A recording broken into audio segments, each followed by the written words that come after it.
إنا نحن نحيي الموتى ونكتب ما قدموا وآثارهم وكل شيء أحصيناه في إمام مبين.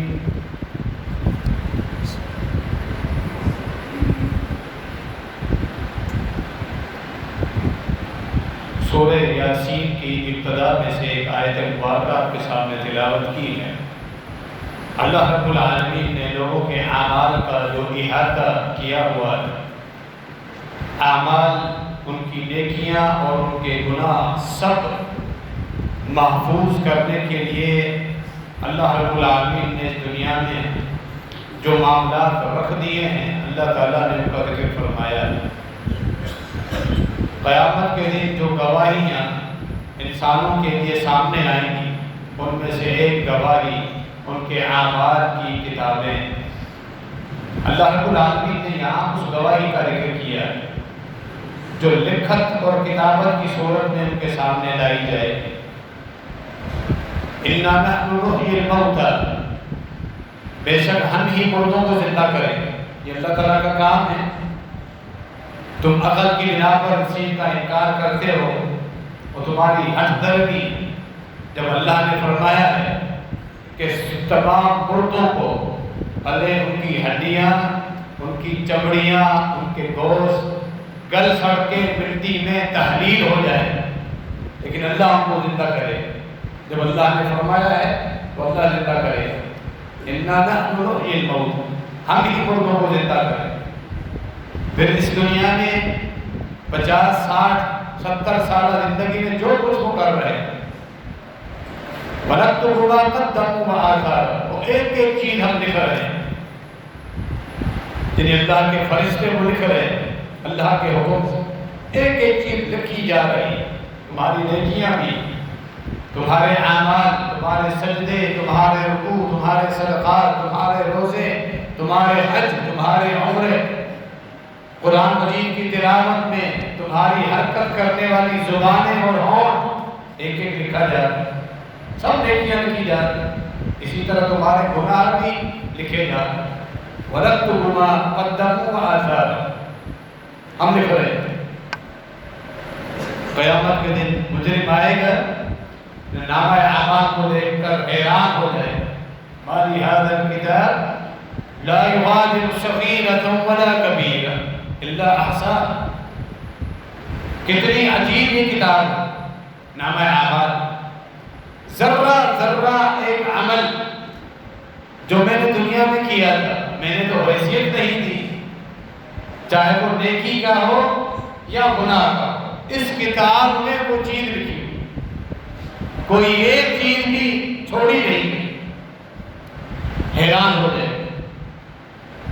وَنَكْتُبُ مَا قَدَّمُوا وَآثَارَهُمْ، ہم لکھ رہے ہیں ایک ایک جو کچھ وہ آگے بھیج رہے ہیں، نیکیاں جو آگے بھیج رہے ہیں، گناہ جو آگے بھیج رہے ہیں، اور ان کے پاؤں کے نشانات، وآثارهم، ان کے اعمال کے آثار، نشان سب لکھے جا رہے ہیں، جو پیچھے چھوڑ کے آئے ہیں وہ، چاہے وہ نیکیوں کے نشانات ہوں یا گناہوں کے نشانات، لکھے جا رہے ہیں۔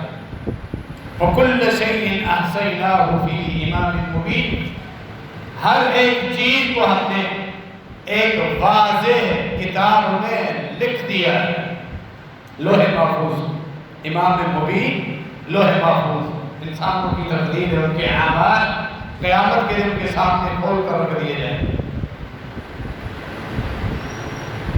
اللہ رب العالمین قیامت کے دن انسان کے سامنے اس کا حساب کرنے کے لیے، کامیابی اور ناکامی کے لیے جتنی گواہیاں رکھی ہیں، فرشتے بھی گواہی دیں گے، کچھ جہنم کو دیکھنے کے بعد مشرک کفار انکار کر دیں گے، فرشتوں کی گواہیوں کا انکار کر دیں گے۔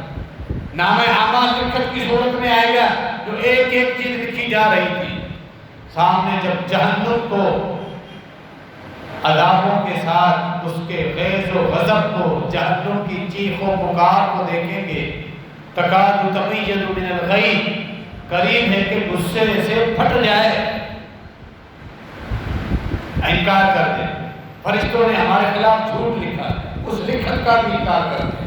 حالانکہ لکھت کا جو اللہ نے ذکر فرمایا وہ ایسی چیز ہے جس کا کوئی انکار نہیں کر سکتا۔ ہم یہاں دنیا میں بھی اپنے معاملات لکھ دیتے ہیں، جب لکھی ہوئی چیز مل جائے، دکاندار کے پاس آپ کا لین دین ہے پرانا ہے، دکاندار نے اپنی کاپی چیک کی، فلاں آدمی نے اتنے پیسوں کے تھا یہ چیز لی، ابھی واپس پیسے جمع نہیں کرائے، اس پر میں نے پین نہیں گھمائی، قلم نہیں گھمایا، وہ پیسے کاٹے نہیں ہوئے، اس کا مطلب اس نے ابھی تک دیے، وہی گواہ نہیں ہے۔ دکاندار اور گاہک کے لکھت صرف گواہ، صرف لکھت، وہ کافی کھول کے دکھاتا ہے، یہ دیکھو آپ کے پیسے اتنے لکھے ہوئے، آپ نے جمع نہیں کرائے، فلاں تاریخ پر آپ نے مجھ سے یہ سامان اٹھایا تھا ادھاری، اور ابھی تک آپ نے پیسے جمع نہیں کرائے، وہ خاموش ہے، لکھت ہے تو ساری بات ختم۔ دنیا میں کسی لیے اللہ رب العالمین نے معاملات لکھنے کا حکم دیا۔ قرآن کی سب سے بڑی جو آیت ہے سورۃ البقرہ میں، آیت دین، قرض، اس کا نام ہی قرض لینا اور اٹھانا، اس کے معاملات، فرمایا اسے ضرور لکھو تاکہ تمہارے آپس میں اختلافات نہ ہوں۔ لکھی ہوئی چیز اس قدر اوتھینٹک ہوتی، تو اللہ رب العالمین کے فرشتے لکھ رہے ہیں، قیامت کے دن کوئی انکار نہیں کر سکتا۔ لیکن وہ اپنے سارے اصول بھول جائیں گے جب جہنم کے عذاب کو سامنے لیں گے، پھر اللہ رب العالمین ان کے منہوں پر مہر لگا دیں گے، جب ان کی زبانیں بند ہو جائیں گی، زبانوں پر تالے لگ جائیں گے، پھر ان کے ہاتھ گواہی دیں گے، ان کے پاؤں گواہی دیں گے، پھر وہ خاموش ہو جائیں گے، چپ کر جائیں گے۔ وہ اپنے ہاتھوں کو کاٹے گا مجرم، اپنے پاؤں کو ڈھانٹے گا کہ میں تمہیں بچانے کے لیے یہ حجتیں پیش کر رہا ہوں، زور لگا رہا ہوں، اور تم ہی مجھے ہلاکت کی طرف لے کر جا رہے ہو۔ اس کے اعداء کہیں گے، بول پڑیں گے، قالوا انطقنا اللہ الذی انطق کل شیء، آج اس اللہ نے ہم سے بلوایا ہے، بات کرنے کی توفیق دی ہے، طاقت دی ہے، جو اللہ جس چیز سے بلوانا چاہے اس سے بلوا سکتا، جس سے اللہ رب العالمین قوت گویائی عطا کر دے، وہ گفتگو کرنا شروع کر دے، وہ اللہ اب خاموش ہو جائے جب اپنے ہی اعداء گواہی دے۔ دنیا میں بھی معاملات میں بیٹے کے حق میں والد کی گواہی قبول نہیں، دادا کی، بھائی کی، لیکن اگر اس کے خلاف گواہی ہو فوراً قبول کر دی جاتی ہے۔ بیٹے کے حق میں گواہی قبول نہیں، والد خود مقدمہ درج کر دے بیٹے کے خلاف فوراً قبول کر دیا جائے۔ یہاں اپنے اعلیٰ خود انسان کے خلاف گواہیاں دے، فوراً قبول کر دے، چپ کر جائے، میرے اپنے اعضاء میرے خلاف گواہی دے رہے ہیں، سارا معاملہ ختم ہو گیا۔ اس طرح اللہ رب العالمین قیامت کے دن حساب کتاب لوگوں سے وَنَكْتُبُ مَا قَدَّمُوا وَآثَارَهُمْ، ان کے اعمال جو انہوں نے آگے بھیجے اور ان کے گناہ جو انہوں نے آگے بھیجے، جو پیچھے چھوڑ کر آئے، پیچھے چھوڑ کر آنے والے نیک آثار بھی ہیں۔ مسجد بنوا دی، فوت ہو گیا، جب تک مسجد آباد ہے، اس کی وفات کے بعد بھی یہ اس کے نیکی کے نشانات جو چل رہے ہیں۔ صحیح مسلم کی معروف حدیث ہے، اذا مات الانسان انقطع عنہ عمله، وفات کے ساتھ اعمال کا رجسٹر دنیا والا بند کر دیا جاتا ہے۔ الا من ثلاث، تین قسم کے ایسے اعمال ہیں مرنے کے بعد بھی میت کو فائدہ پہنچاتے رہتے ہیں۔ ولد صالح یدعو لہ، نیک اور صالح اولاد، محنت کی، تربیت کی، اللہ کے فرائض کا احساس ان کو دلاتا رہا، اللہ کے حقوق، اللہ کی معرفت، اور ان کو عقیدہ سکھلایا، اللہ کے فرائض کی پابندی سکھلائی، قرآن کا حافظ بنایا، عالم بنایا، دیندار بنایا، حرام سے بچنے کی تلقین کرتا رہا، نیک اور صالح اولاد، محنت کرتا رہا، اب مرنے کے بعد بھی اس محنت کا صلہ اس کو ملتا رہا۔ یدعو لہ، اس کے لیے دعائیں کرتے۔ اہل علم نے یہاں پیاری بات رکھی، والد کے لیے اولاد کی ایصال ثواب کے لیے نفلی صدقات کرے، دن کا تعین نہ ہو، تیسرا دن، 10واں، 12واں، 40، کبھی بھی کرے، اس کے لیے ضروری نہیں دیں گے ادھار کر اپنے محلے میں لوگوں کو کھلائے، لوگوں کو پتہ چلے کہ اس نے کیا ہے، نہیں، مسجد خاموشی سے بنوا دے، مسجد میں کچھ حصہ ڈال دے، کسی کے گھر میں ضرورت مند کے گھر میں راشن پہنچا دے، رشتہ داروں کی مدد کرے، مدرسے میں پڑھنے والے طلباء کے ساتھ معاونت کرے. اس طرح کے معاملات ایصال ثواب کے لیے والدین کے لیے بہترین عمل ایصال ثواب. دوسرا عمل جس کا تعلق خود خاتم النبیین صلی اللہ علیہ وآلہ وسلم نے یہاں کیا، یدعو لہو، اس کے لیے دعائیں کریں. صحیح مسلم کی دوسری حدیث اٹھائی ہے، ایک مومن کے درجات قبر میں بلند ہو جاتے ہیں. حدیث کے الفاظ میں جو اشارہ ملتا ہے، اہل ایمان جو جنتوں میں پہنچ چکے کہ درجات بلند ہو رہے. کچھ ایسے اہل ایمان عقیدہ درست تھا، اللہ کے حکم پورے کر کے آیا فرائض کی صورت میں، لیکن دنیاوی معاملات میں کچھ غلطیاں کوتاہیاں گناہ کر کے آیا. قبر میں کچھ تنگی سی محسوس کر رہا تھا، یا کچھ قبر کے عذابوں میں اللہ کی مرضی ہے اہل ایمان پر قبر کے عذاب آ سکتے ہیں. اللہ ہم سب کو محفوظ رکھے. اس کی حکمت یہ بھی ہے، اللہ رب العالمین اہل ایمان کو دنیا میں پریشانیاں بیماریاں دیتا ہے تاکہ وہ گناہوں سے دھل کر صاف ہو. اور بعض اللہ کی حکمت، بعض پر اللہ رب العالمین قبر کی زندگی میں انہیں ہلکے سے عذابوں کی صورت دیتا ہے. میدان حشر میں گناہوں سے صاف شفاف ہو کر اللہ ہم سب کو عافیت میں رکھے، اپنی رحمت کے ساتھ اللہ ہمیں معاف فرما دے. ہم کمزور ہیں، نہ دنیا کی مصیبتیں آزمائشیں ہم جھیل سکتے ہیں، نہ قبر کی تکلیف ہم سے برداشت ہو سکتی. بہرحال ایسے اہل ایمان کچھ ہوں گے، پھر ان کی قبر اچانک انہیں چھوڑ دے، کشادہ ہو جائے گی، نور کی روشنیاں آنا شروع ہو جائیں گی، خوش ہو جائے گا، حیران ہو جائے گا، پوچھے گا اللہ تعالیٰ سے. فرشتے بتائیں گے تیرے بیٹے نے تیرے لیے دعائیں، دعا اصل چیز دعا. تو دعا کی وجہ سے اللہ نے تیری عذاب سے خلاصی دے دی ہے، تیرے درجات بلند ہو گئے. دنیا میں جو محنت کر رہا تھا اولاد کو، اس کا صلہ مرنے کے بعد مل رہا مشکل گھڑی. اور ولد انسان جب بھی دعا کے لحاظ اٹھائیں، سجدوں میں دعائیں کریں، اتحیات میں دعائیں کریں، نمازوں میں دعائیں کریں، اپنے لیے دعائیں کریں. لازمت اپنے آپ کو باؤنڈ کر دیں، اپنے آپ پر لازم کر دیں. والدین کے لیے ضرور دعا کریں، اولاد کی اصلاح کے لیے بھی ضرور دعا کریں.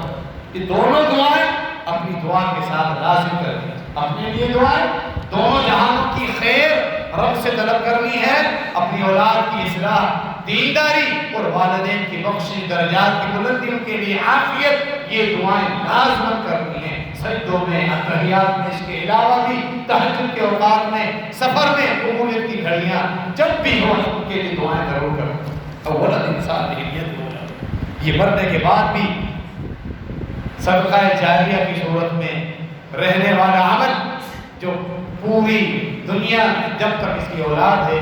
آپ کو پتا ہے جب اس نے اپنی اولاد کی اصلاح کی کہ کتنا بہترین سر چشمہ ہے، کتنا بہترین یہ میٹھے پانی کے چشمے چھوڑ کر جا رہا ہے. یہ اپنی اولاد پر محنت کرنا یہ وقت کا ضیاع نہیں ہے، یہ ہماری زندگی کا ایک لازمی حصہ ہونا چاہیے. جب یہ خود فوت ہو گیا، اس کی اولاد نے اپنے والد سے سیکھ لیا کہ بچوں کی تربیت کرنا، دیندار بنانا. ایک حد تک انہیں اتنی دنیا سکھانی ہے کسی کے محتاج نہ ہو، لیکن ساتھ ساتھ انہیں یہ تربیت دینی ہے کہ دنیا حاصل کرتے ہو کہیں اپنے رب کو بھول نہ جانا، کہ رزق کی تلاش میں رزاق کو بھولنا مت. اس کے حقوق ہیں، اس کی معرفت، اس کے فرائض ہیں جو آخرت میں تمہاری نجات کا سبب ہے. بیٹے نے یہ سبق سیکھا، بڑا ہوا، شادی کی، اللہ نے اس کو اولاد عطا کی، اپنے والد سے جو سبق سیکھا تھا وہ سبق آگے چل رہا، وہ اپنی اولاد کو اسی طرح محنت. یہ آپ کا جو کھولا ہوا پانی کا چشمہ ہے کہ قیامت تک بہتا ہے. آپ کی اولاد، اولاد کی اولاد، اولاد کی اولاد، جب تک یہ سلسلہ چل رہا ہے آپ کے درجات بلند ہوتے رہے. یہی ہے وَنَكْتُبُ مَا قَدَّمُوا وَآثَارَهُمْ، ان کے چھوڑے ہوئے آثار، نیکیوں کے نشانات ہم لکھ رہے ہیں. ولد انسان نیت، دوسرا خود سب کا جاریہ کا عمل کر کے جائے. کہیں پانی کی سخت قلت تھی، لوگ پریشان تھے، وہاں پانی کا کنواں یا پانی کا نلکا یا کوئی بورنگ بنوا کے دے کر گیا، لوگ وہاں سے مستفید ہو، ٹھنڈا میٹھا زمین کا پانی میسر ہو گیا. یا پانی میٹھا نہیں، اپنا خرچ کر کے فلٹر کا بندوبست کروا کے یا لوگ میٹھا پانی پی سکتے ہوں، بہت بڑی نیکی ہے۔ احادیث میں جامع ترمذی اور دیگر کتب احادیث میں صدقے کی بہترین قسم کسی پیاسے کو پانی پلانا، جہاں پانی کی ضرورت ہو وہاں پانی کا بندوبست کرنا، یہ بھی صدقہ جاریہ کا بہترین عمل۔ قرآن مجید کے نسخے خرید کر کے مسجد میں رکھ دیے، لوگ آپ کو تلاوت کرتے رہے۔ مدارس میں پڑھنے والے طلباء کی کتب، جہاں وہ کتابوں کو دیکھ کے وہ پڑھ رہے ہیں، ان سے جو وہ علم حاصل کر رہے ہیں وہ آگے پھیلائیں گے۔ جس نے کتابیں خرید کر دی اس کے لیے بھی بہتر ہوا صدقہ جاریہ۔ ان پہ خرچ کرنا، ان کی جو ضروریات ہیں مدارس کی، ان کا راشن، ان کی ضروریات، جو جو مدارس کا خرچہ ہے ان میں اپنا حصہ ملا دیا، یہ بھی بہتر ہوا صدقہ جاریہ۔ وَلَكْتُبُ مَا قَدَّمُوا وَآثَارَهُمْ، جو انہوں نے اعمال کیے، جو وہ نیکیاں چھوڑ کر آئے، بہتی ہوئی چلتی ہوئی نیکیاں لکھی جائیں گی۔ اور علم ينتفع به، تیسری چیز علم، خود عالم تھا، اس کے طلباء تھے، قاری تھا، حافظ تھا، بچوں کو حفظ کرایا، قرآن سکھایا، چاہے ناظرہ چاہے حفظ کرایا، تجوید سکھلائی، علم سکھلایا، قرآن کی صورت میں شرعی علوم سکھلائے۔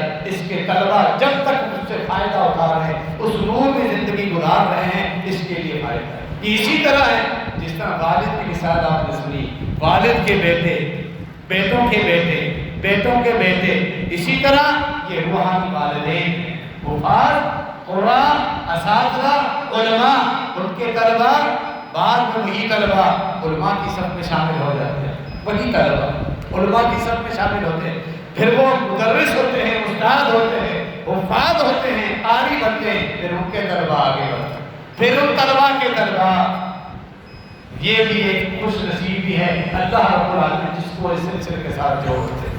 پھر یہ ہمیشہ ایک بہتی ہوئی نہریں ہیں، میٹھے پانی کی نہریں جو قیامت تک بہتی رہیں۔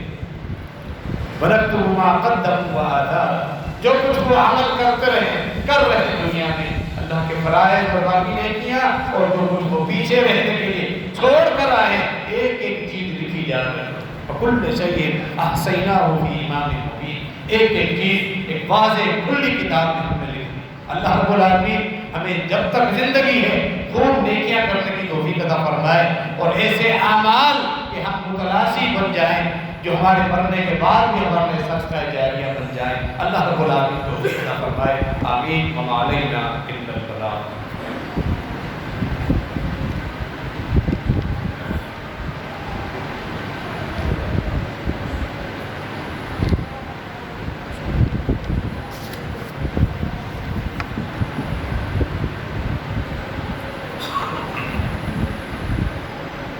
إن الحمد لله نحمده ونستعينه ونستغفره ونعوذ بالله من شرور أنفسنا ومن سيئات أعمالنا، من يهده الله فلا مضل له ومن يضلل فلا هادي له، وأشهد أن لا إله إلا الله وحده لا شريك له، وأشهد أن محمدا عبده ورسوله۔ جو آثار وہ پیچھے چھوڑ کر آتے ہیں ان میں سے ایک عمل مساجد کی طرف چل کے جانا، ان کے پاؤں کے نشانات، یہ واضح طور پہ حدیث میں ان کا ذکر آتا ہے۔ گزشتہ خطبہ بھی ہمارا اسی موضوع پر تھا کہ رمضان کے بعد بھی ہم اللہ کی عبادت کے ساتھ کیسے جڑ جائیں، یہ ہمارے اعمال چلتے رہیں۔ اس کے لیے جو بنیادی چیز ہے وہ اللہ کے مسجدوں سے تعلق، رمضان کے بعد مساجد کا تعلق اسی طرح رہے جس طرح رمضان مبارک ہے۔ رمضان مبارک کے بعد گزشتہ خطبے میں بھی یہی پوزیشن تھی کہ ایک انسان فطری طور پہ سمجھتا ہے کہ میں اب آزاد ہو گیا، ڈھیلا ہو گیا، حتیٰ کہ فرائض چھوٹنے لگتے ہیں۔ خطبہ جمعہ کی یہ حال، ابھی جس قدر اس مسجد میں خطبہ شروع ہونے سے پہلے پورا حال بھر جاتا ہے، آدھا حال بھی ابھی نہیں۔ یہ حال جو ہے ہمارا، خطبہ شروع ہو رہا ہے، چند لوگ بیٹھے، رمضان مبارک کے بعد ہم پھر ڈھیلے بن جاتے ہیں، وہ سبقت، وہ مقابلہ، وہ تقابل، جلدی آنے والے معاملات ہمارے ڈھیلے پڑ جاتے ہیں، رک جاتے ہیں۔ فرائض کی پابندی، پہلی صف میں پہنچنا، یہ ساری چیزیں ڈھیلی ہوتی ہیں۔ شیطان کا جو سب سے پہلا حملہ ہے وہ اللہ کے بندے کو مسجد سے دور کرنا، آپ نے سنا یہ مسجد منابع نور ہے، نور کے سرچشمے ہیں، یہاں سے نور ہمیں ملتا ہے۔ جب تک انسان اس نور کی روشنی میں جڑا ہوا ہے وہ روشنی میں زندگی گزارے گا، نور میں زندگی گزارے گا۔ جب یہاں سے ٹوٹ جائے گا اس کے لیے اندھیرا ہی اندھیرا ہے۔ صحیح مسلم کی معروف حدیث ہے، مسجد نبوی کے کچھ فاصلے پر بنو سلمہ انصار صحابہ کا ایک قبیلہ تھا جو کچھ فاصلے پر موجود تھا، انہیں مساجد میں 5 وقت نماز کی طرف آنے میں تکلیف ہوتی، فاصلہ کچھ زیادہ ہے، تو انہوں نے سوچا کہ ہم آ کر مسجد کے قریب کوئی جگہ لیں اور رہائش اختیار کریں۔ اللہ کے نبی علیہ السلام کو پتہ چلا کہ مدینے کے کناروں پر، شہر کے کناروں پر، باہر کے علاقوں میں بنو سلمہ جو انصار صحابہ کرام ہیں آپ کے، وہ قریب آنا چاہتے ہیں۔ اللہ کے نبی علیہ السلام کو بلایا، ان کے سرداروں کو، فرمایا یا بنی سلمہ دیارکم یا بنی سلمہ، دیارکم یا بنی سلمہ، بنی سلمہ تمہارے گھر جو اتنے دور ہیں، وہاں سے جب تم وضو بنا کے آتے ہو ایک ایک قدم تمہارا نیکی میں لکھا جاتا ہے۔ جب تم قریب آ جاؤ گے تمہارے قدم کم پڑ جائیں گے، 10 قدم ہوں گے، 5 قدم ہوں گے، 15 20 قدم، اب تمہارے 150 200 جو قدم لکھے جا رہے ہیں، ایک ایک قدم پہ تمہیں نیکیاں مل رہی ہے، ہر دوسرے قدم پہ تمہارے گناہ چڑھ رہے ہیں، تمہارے درجات بلند ہو گئے۔ بنو سلمہ نے جب یہ سنا مطمئن ہو گئے، یہ تکلیف برداشت کر لیں گے، 5 وقت دور سے آنے کی، لیکن اتنی خوشخبری سنی ہے اب ہم دور سے ہی آنا شروع کریں۔ لہٰذا انہوں نے یہ ارادہ رکھ کر نبی علیہ السلام نے بھی امت کے لیے یہی حکم دیا۔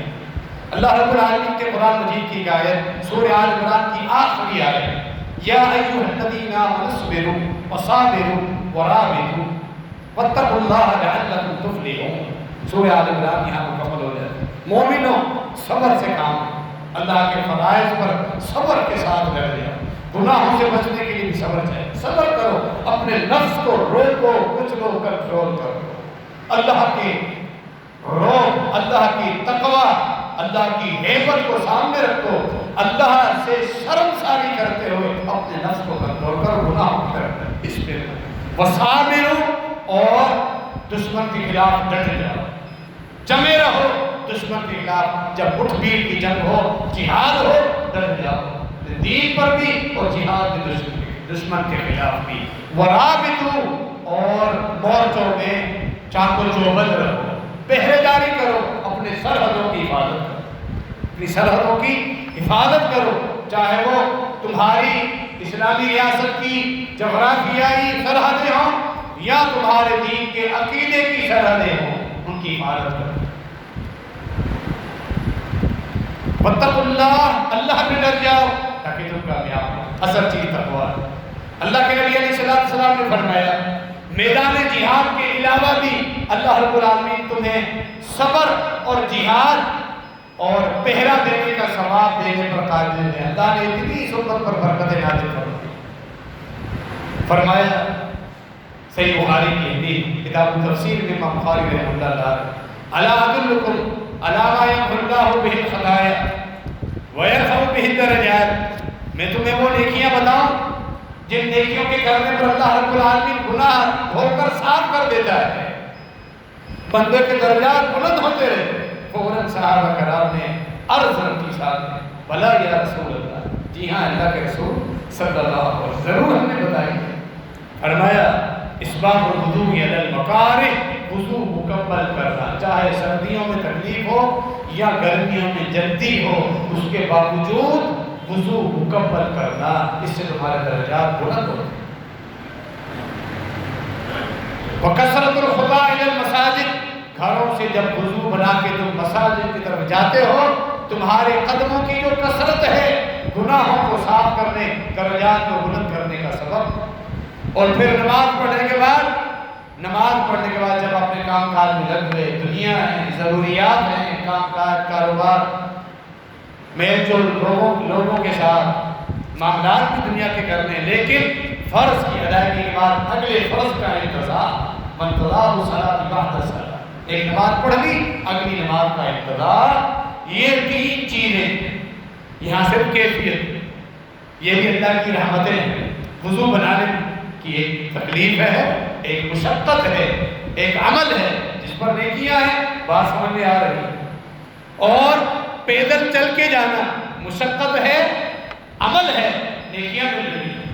یہاں کیا ہے؟ تیسرے عمل پہ غور کریں۔ اللہ کی رحمتیں دیکھیں اس امت کو جو اللہ نے فضائل دی ہیں کہ اپنی دنیا میں لگ گیا، کوئی مشقت نہیں، دل میں صرف ارادہ ہے مجھے اپنی نماز کے لیے جانا، یہ بھی نیکی لکھی جاتی ہے۔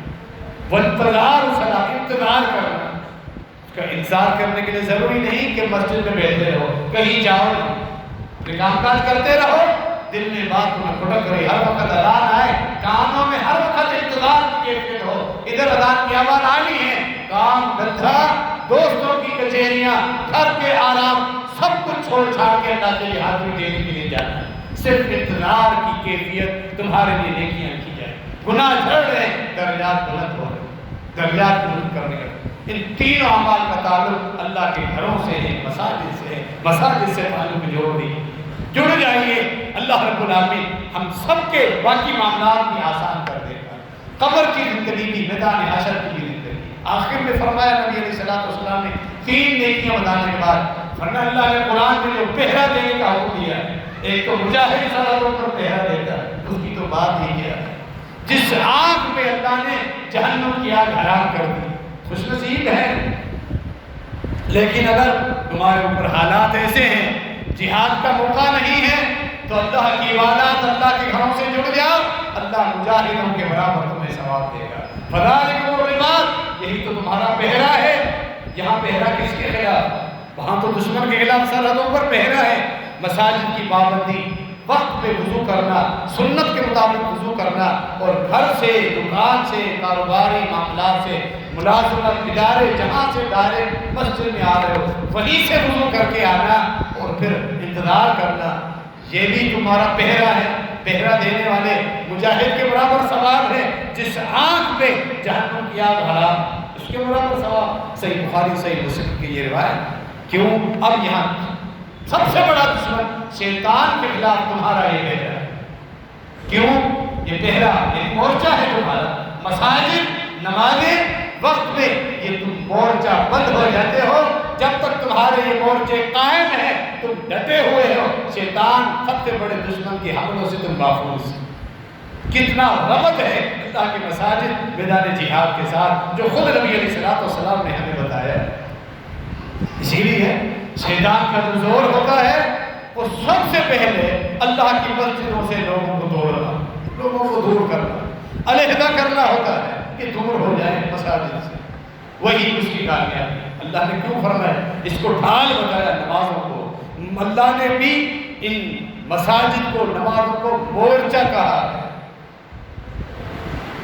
ان الصلاۃ تنہی عن الفحشاء والمنکر، شیطانی حملے ہیں، فحش کاری اور بیکار کام، فضولیات، شیطانی کام، گناہ کے جتنے کام ہیں، فحش کاری، حوث پرستی، ان سب سے نماز تمہیں روکتی ہے، تمہارے لیے ڈھال ہے، تمہارے لیے مورچہ ہے۔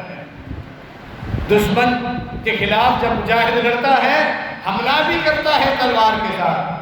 ذکر و اذکار ایک مومن کا حملہ ہے شیطان کے اوپر، اس کی تیز ترار تلوار ہے۔ سبحان اللہ کہنا شرط ہے کہ موحد ہو، مشرک کلمہ پڑھ لے، قرآن پڑھ لے، کوئی فائدہ نہیں۔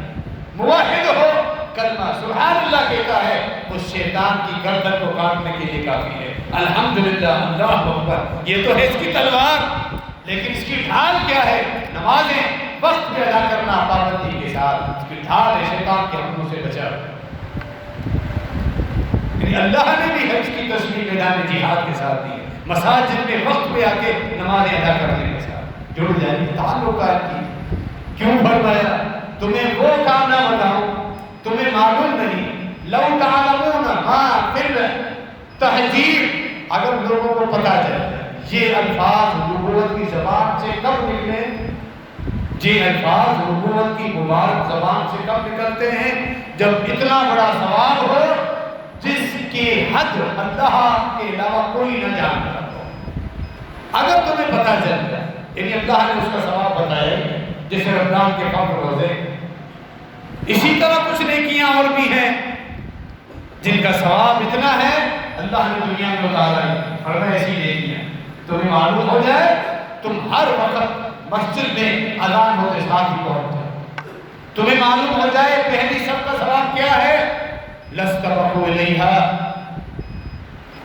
پہلے لوگ دوڑتے ہوئے مساجد میں آئے اور پہلی صف کے لیے وہ جھگڑنے لگ جائیں کہ میں کھڑا ہوں. تمہیں اگر ثواب کا پتہ چلے، تمہیں اگر پتہ چل جائے کہ اذان دینے کا کتنا ثواب ہے، تم مؤذن سے لڑائی شروع کر دو کہ اذان مجھے دے، یہ ذمہ داری مجھے دے. یہ مؤذن جو اذانیں دیتے ہیں، مساجد کی خدمت کرتے ہیں، مساجد کو آباد رکھتے ہیں، مساجد کے امام سب خوش نصیب اللہ اور سب کو ریاکاری سے محفوظ رکھے. دنیاوی وظائف ایک سہارا ہے، ان کا وظیفہ رب العالمین بھری دنیا کے سامنے خود بلا کے اپنے ہاتھوں سے ان کو ادا کرے گا اگر ان کے پاس ریاکاری نہیں. بڑے خوش نصیب ہیں اللہ نے جن کو اپنے گھروں کا چوکیدار اور خادم بنا دیا. فرمایا تمہیں پتہ چل جائے تم لڑائی کرو. صحابہ نے لڑائی کی، بحث و تکرار ہوئی، قرآن دادی ڈالی گئی. نبی علیہ السلام نے بھی فرمایا تم قرآن دادی ڈالو کہ اذان کا اشارہ مجھے.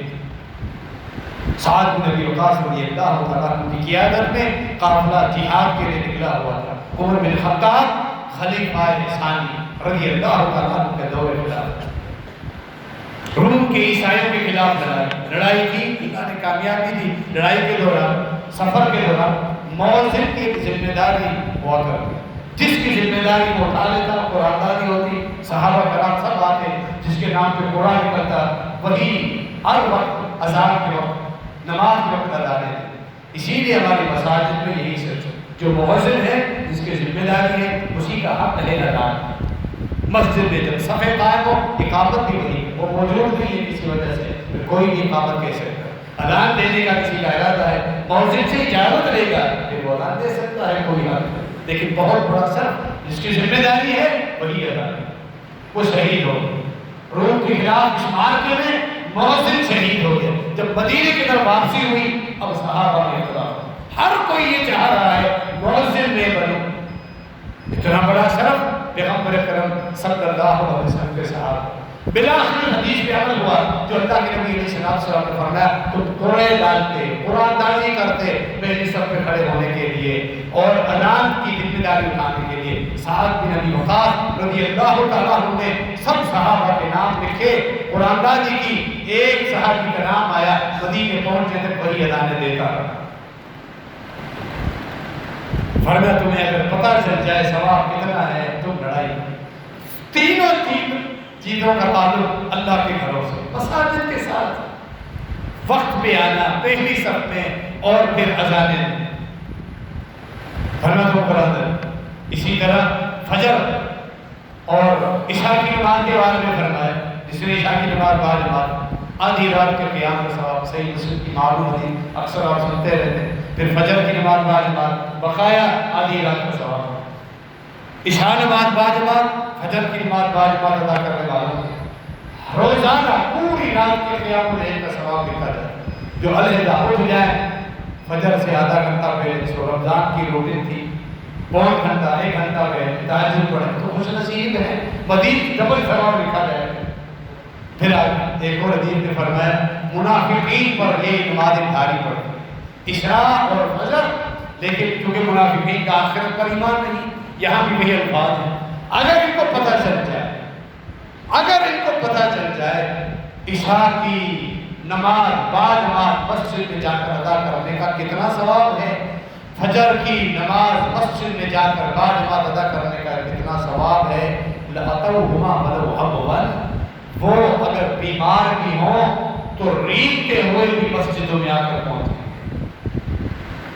ریگتے ہوئے، ہستے ہوئے، گھٹنوں کے بل ریگتے ہوئے بھی پہنچیں گے اگر انہیں پتہ چل جائے کہ فجر باجماعت کا ثواب کتنا ہے. وہ ضرور آئے.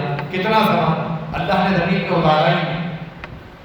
اللہ نے اس کے ثواب کی حد زمین پہ اتاری نہیں، اپنے پیغمبر کو بھی نہیں بتایا.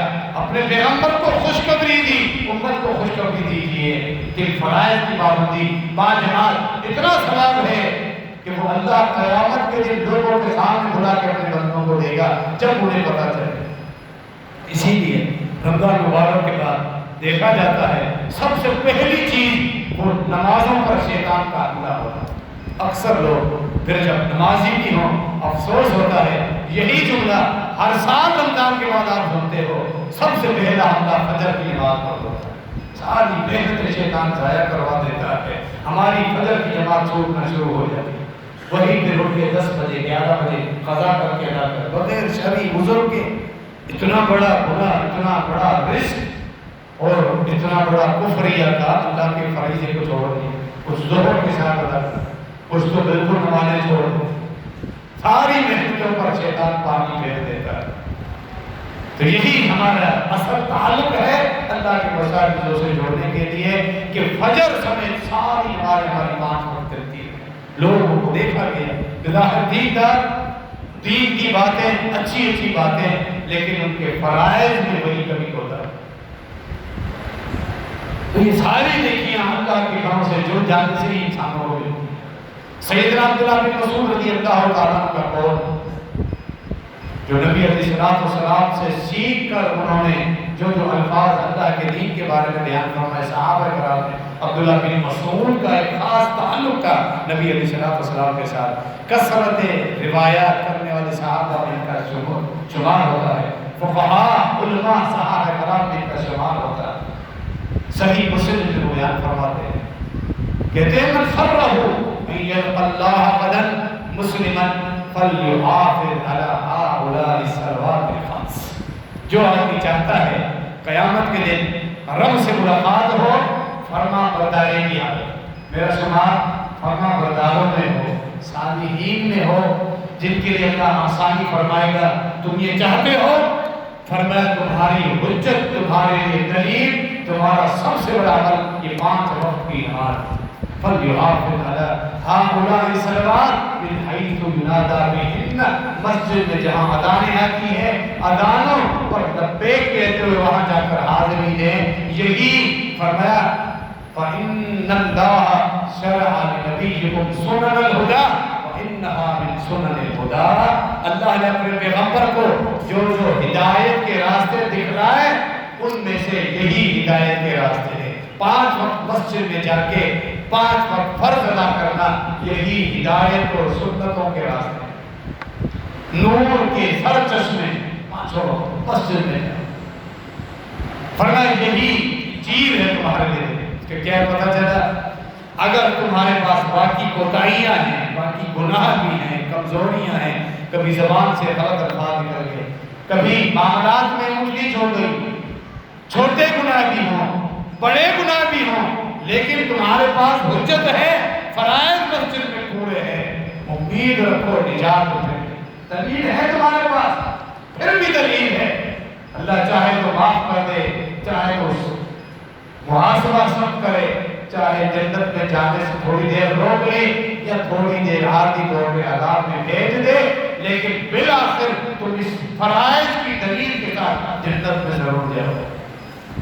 اور اگر باقی ساری نیکیاں ہیں یہ فرائض نہیں ہیں تمہارے پاس کوئی دلیل نہیں کوئی حجت نہیں کچھ بھی نہیں. حج کر کے آؤ عمرہ کر کے آؤ پڑھتے فرائض نہیں ہو پیسہ خرچ کرنے کا کیا شوق ہے کیوں ضائع کرتے ہو اپنے پیسے. حج کر کے آئے ہو پڑھتے فرائض نہیں عمرہ کر کے آیا 3-4 لاکھ خرچ کر کے رمضان کا عمرہ آتے ساتھ ہی فرائض چھوٹ رہے ہیں کوئی فائدہ نہیں.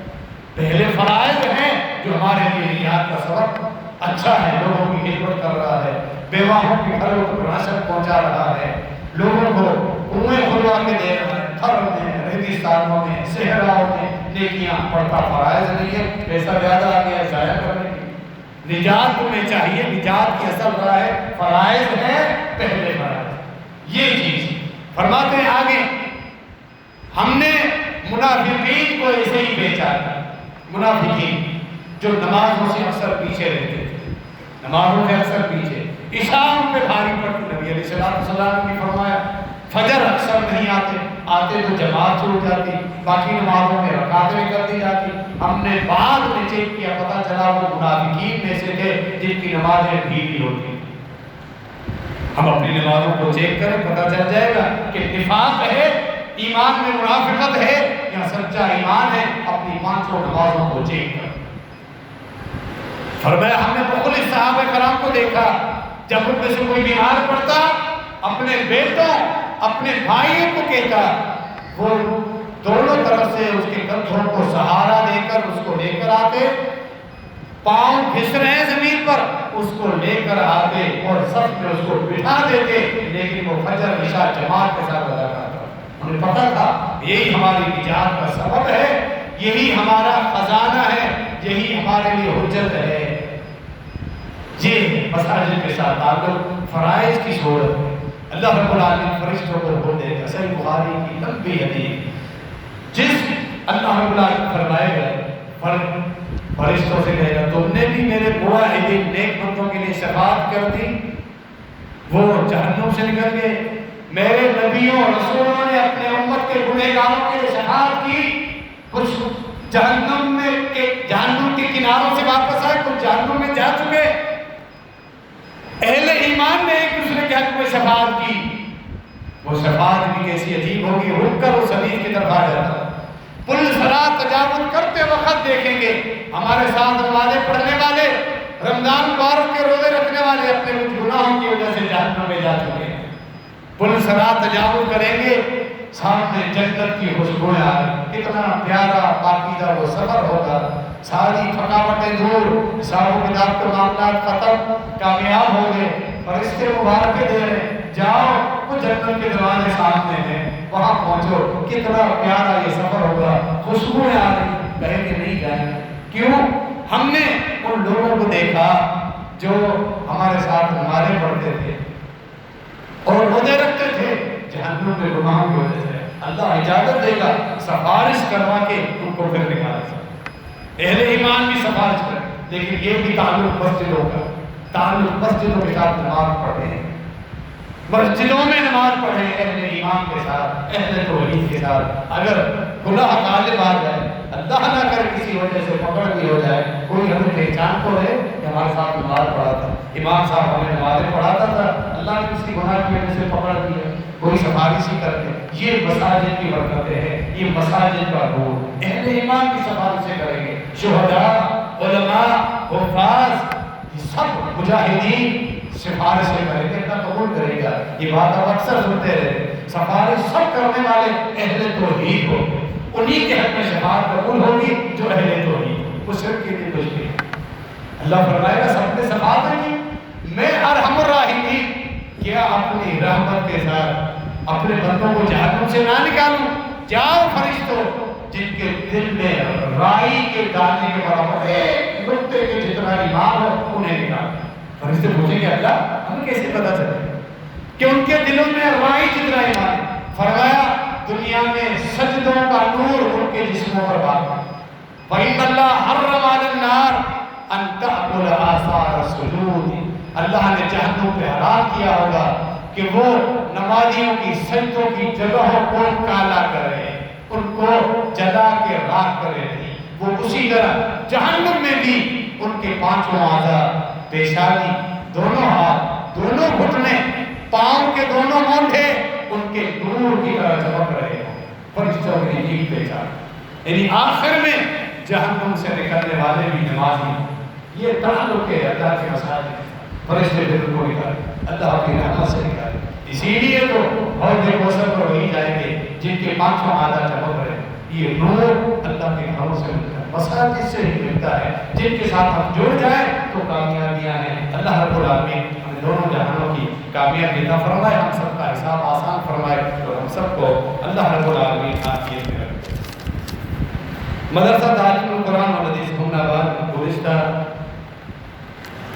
خطبے میں بھی آپ نے اعلان سنا، ایک ہفتے تک داخلائیں چل رہی ہیں، احباب آ رہے ہیں، ہم لوگ نے صحت کے افراد